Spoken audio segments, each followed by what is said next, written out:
I want to show you a very easy way to make baba ganoush, which is made with bangan or eggplant. So this bangan was roasted on the stovetop.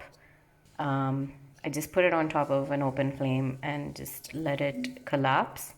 And then you let it just sit and, let go of some of its liquid, and then you peel it. It's okay if it has a little bit of the peel in it, and you put it into a chopper. So this was one normal sized eggplant and one small sized, and I'm going to add about a tablespoon of tahina into this. So here I'm adding the tahina. It's a little thick because it's in the fridge. Now you can add 1 clove of garlic. I had this paste, like this foam kind of thing, which is like a garlic paste. So I'm just gonna add about a teaspoon of that. There's a lot of oil in it, so mix it up. Should be good. Then we're going to add a bit of yogurt to this.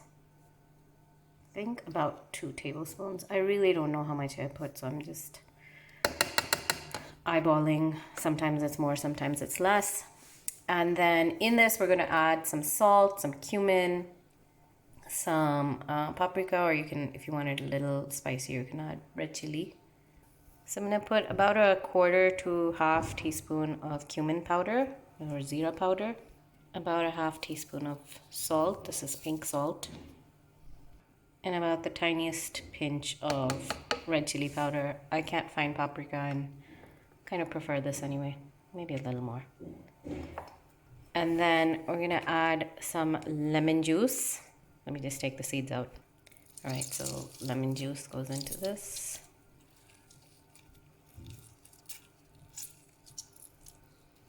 And then finally, we're gonna add some extra virgin olive oil.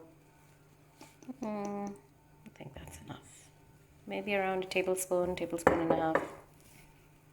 These kind of immersion blenders with the food processor, mini size chopper, whatever, is very helpful, especially for this size and making these kind of dips. You could also use a blender or a regular food processor.